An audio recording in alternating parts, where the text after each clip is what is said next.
What's up, y'all? Tis your boy Dreaded Don here, back to deliver you my goods and the bads for yesterday's state of play. That state of play was it was fair. In my opinion, it was fair. I guess you could say it's fair. We got some titles looking to make a name for themselves. We got some titles looking to carry the torch and the legacy for the ones that came before them.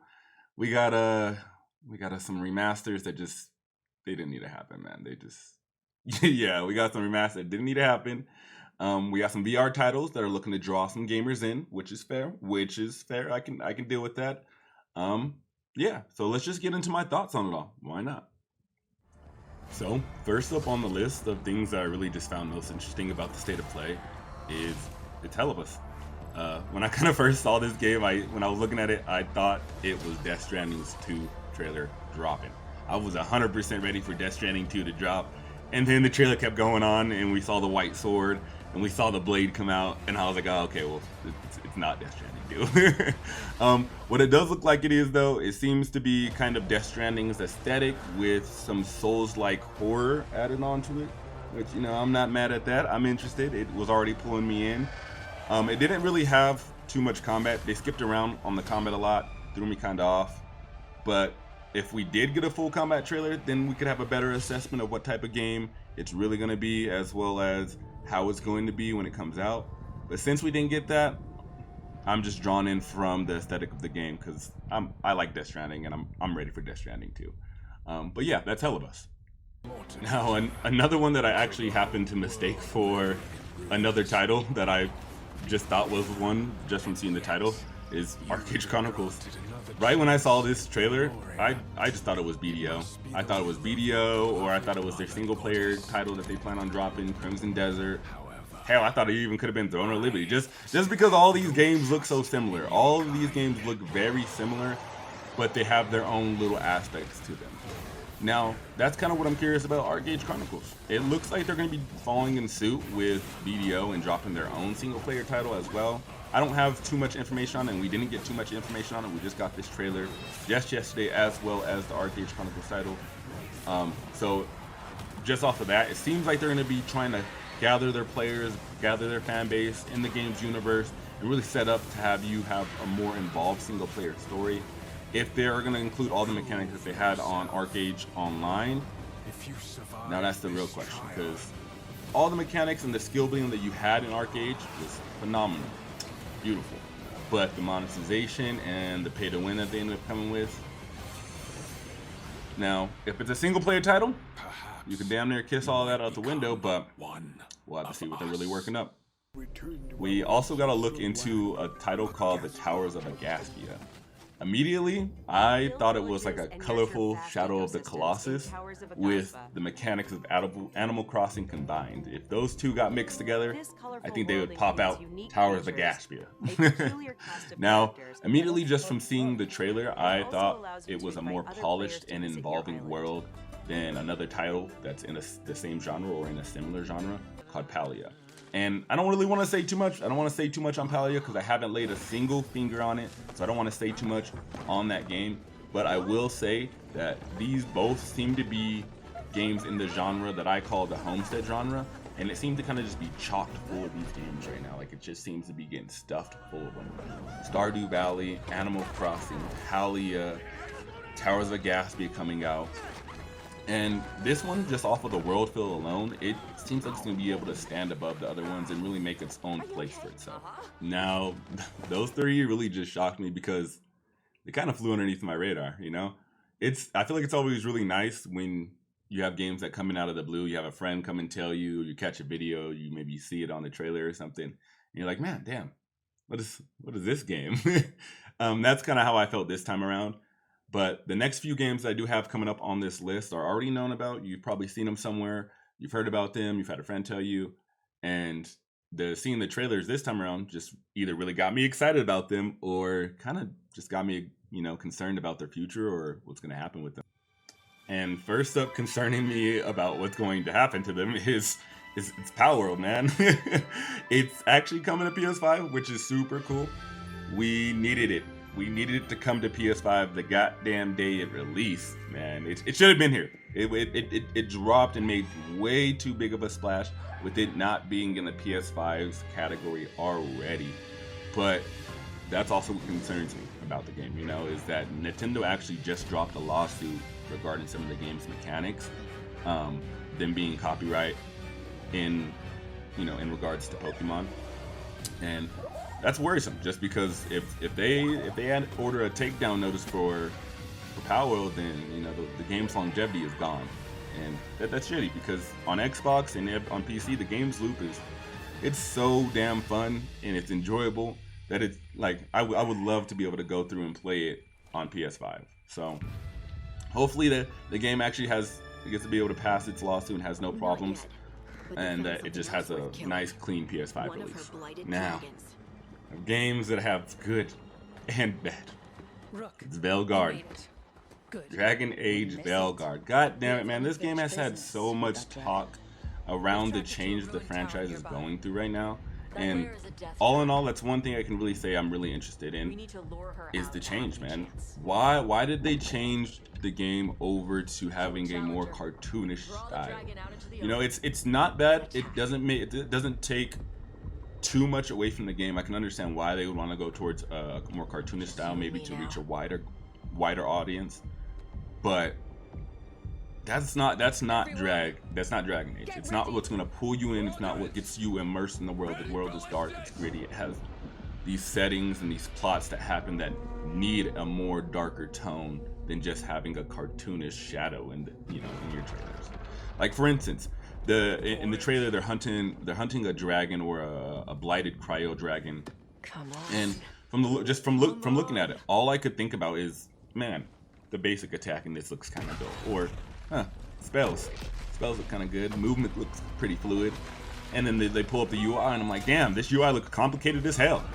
You know, it wasn't until she pulls up the UI for the second time, and for about a second or two longer, that I start to understand where this starts to come in. And that's what I'm saying, is the fact that I was even worried about these other mechanics. Not to say that you're not going to be worried about them when you're playing the game. It's the fact that I was worried about them when you're supposed to be just immersed in these cutscenes, or in the parts of this game where you're just enjoying fighting this dragon with your companions. I was more immersed in trying to understand how the basic attack looks, or how enjoyable this game looks gameplay-wise overall, rather than just being immersed in that they're fighting a blighted dragon for this. I don't even remember the plot. I don't even remember the person who they're supposed to be chasing. You know, and it's just because like they even had some type of demon pop up, and it looked like an octopus. You know what I mean? So I don't know. It looks overall, it does look like it's gonna be a fun and enjoyable game to play. I'm not mad at the gameplay. Looks like it's gonna be awesome and great. But am I gonna be immersed in the story? Nah, probably not. Probably not. Just Dragon Age Veilguard they don't got that undertone anymore. Oh boy, but this next one does. Monster Hunter Wilds, yeah. If you are excited as I am for this one, then yeah. I don't even got to say much about it. There's been plenty of videos out already on it. So if you don't know what weapon you want, if you don't know any of the story that's gonna be happening, go check it out. Eric's Games video also does a very good coverage of it, as well as Dear Gamer is still covering it. Dear Gamer is a phenomenal gaming channel for any Monster Hunter news that you need.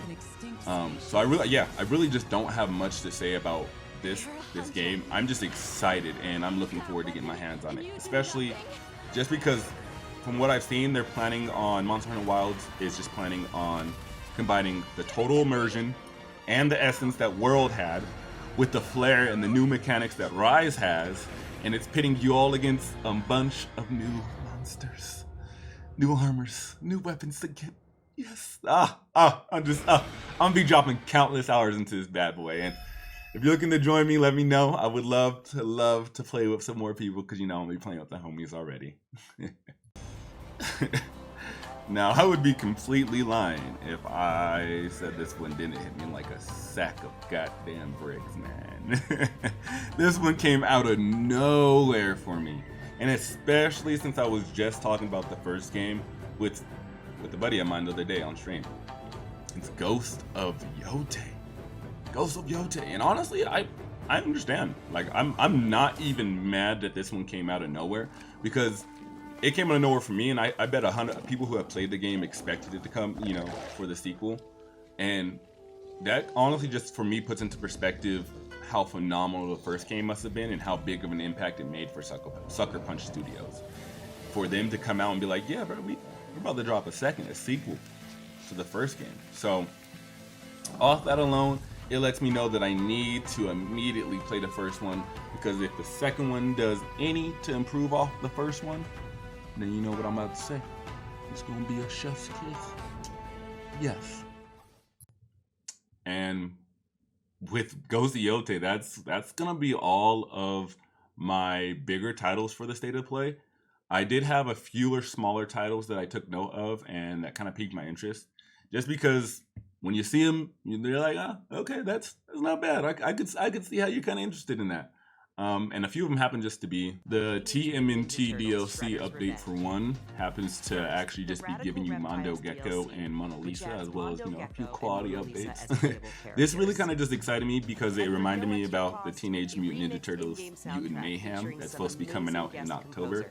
And it just looks like it's going to be a good DLC and update to enjoy if you're currently playing the game, or if you're just looking to pick it up maybe when it goes on sale, or to play with, you know, some friends and family, some kids, you know, whatever. So Sonic X Shadow Generations is getting an update and a deluxe edition. You can guess what the deluxe edition has. It's gonna let you play early, which is crazy. Play early for Sonic, I guess. You know, I guess we're just doing it all around, right? It also includes scenes from the movie, which is voiced by Keanu Reeves, which is cool. I actually think it's really cool that Keanu Reeves is playing Shadow. I feel like that actually matches pretty well, which is also why it's on the list. But man, yeah, early access for Sonic is unnecessary. And there's the Legacy of Kain getting a remaster. I never really played Legacy of Kain myself when I was younger, but I did hear about a lot of people playing it. A lot of people grew up heavy with that game. It has a lot of nostalgia in the heart of my friends.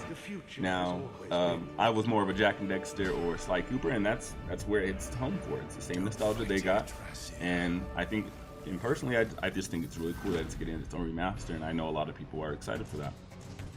Now, that brings me to my next point.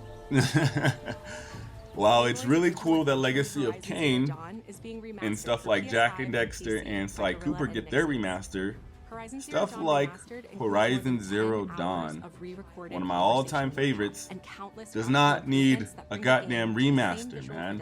Especially with Forbidden West still holding its own on the 5 and just recently dropping. And man, having Zero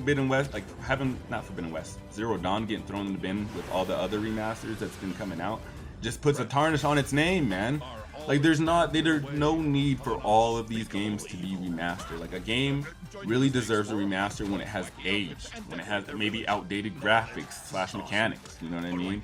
When it has, like, time over 10 to 15 years, you know, not just when a game swaps consoles, you know, just drop a PS5 version of Horizon Zero Dawn and we can move on. Stuff that came out on the 4 rarely needs a remaster. Like, personally, we don't. That's the one of the bad things I will say about this damn state of play. And while I will say it was one of the bad things, it's not the only bad thing about this damn state of play. You know, I can say that the PS5, the teal version, that thing was sexy, and was gorgeous, and was beautiful. But showing off the Ps5 Pro when it already got bad reception to its $700 price point that has little value to the machine other than making the graphics go just up just a little bit, just like that. Don't be wrong, the graphics look good, they're immaculate, beautiful, chef's kiss, give it to it. But I'm not about to spend $700 on a console, and the fact that you're showcasing it, oh man, no, man, come on now. Come on, man. Is really not the greatest look. And in my opinion, I think they know it. I think they know it wasn't the greatest look to come out and be like, hey, look at these beautiful new consoles we have. You know, they're $700. Like, you know, here don't worry about the graphics. You know, like we barely updated the machine and the hardware inside the machine. We gave it a nice new coating. Here, look, it's beautiful. $700 still, and then throw on the Ghost of Yotei for the ending of the show. Like, what? They just ended with the Ghost of Yotei. You know what I mean? No outro, no talking points, just a thank you for watching title screen. I think that's odd. To me, that's really odd. It throws a lot of shade on top of the entire state of play. Like the state of play, in my opinion, could have been really average. It could have been not just average. It could have been better, a little better than average, right? And now it just ended up like, it's meh. It's all right. It's still good. But the fact that they ended off so shadily and in such an odd way, man, that's rough. That's rough. Now, I do want to make it a point to say that I really do like what VR is trying to do, though. I feel like it's in a really just weird position right now. It's almost good enough for you to play for hours upon hours upon hours, but it's still just bad enough to know that it's not good enough. Seeing Metro Awakening and Hitman both get, brought to VR, let me know that, VR is actually making increasing steps to getting better. And, I'm actually getting interested, and maybe we're getting a little bit closer to our own little Sword Art Online, right? I got my own VR system. I'm just waiting for them to get there. There were a few things about the state of play that they mentioned that I'm not mentioning really here, but I figured I'd mention that at the end. I just found these things not so interesting, not because, there's not something I don't see myself playing or ever being invested in, just because, it didn't really hit home or really pique my interest in a way that I was like, okay, this is something I need to really take note of right now. A few of those things include Lunar Collection. I thought it was a very interesting game, along with Fantasian Neo Dimension, if I'm correct. Yeah, Fantasian Neo Dimension. They don't really look bad. I just don't see where I'm going to really be able to have the time to invest and dump on JRPGs. They take so long, I completely understand that as a person who loves Final Fantasy. It just takes some time, Lego Fortnite and Lego Horizon, again, they don't look bad. I've been way more of a Lego Star Wars fan, and I've been burnt out after I played the collection. I'm like, yeah, I'm going to take some years away from Lego. Another few actually, is Midnight Walk. It seems like it's going to be a claymation horror VR game. There's going to be Alan Wake 2, as well as Fear to the Spotlight. I'm going to be 100% honest, dude. Horror games fly underneath my radar every goddamn time. I don't like them. Scaring the shit out of me? Hell no. You're crazy. You're crazy. You're absolutely crazy. And then there's Dynasty Warriors Origin. I know got big hype. A lot of people really interested in it. For me, man, I played so much Dynasty Warriors in my younger days on the PS2, that the nostalgia just didn't hit home for me this time around. And I'm going to need to see a little bit more to really be invested in what they're offering. All in all, man, it was an all right state of play, right? Like I said at the beginning, it was a fair one. I definitely think they're going to catch some heat for dropping the ball at the end. I don't blame anybody for tossing that heat, man. I really don't. Some people have some expectations. I'm not too mad at them. I had none. Went in blind. It was just like, yeah, this is what it is, right? If you had any expectations or you were expecting to see some, let me know down below. Leave a like if you liked the video, and, sub for more info. Other than that, I'll catch you guys on the horizon. Deuces.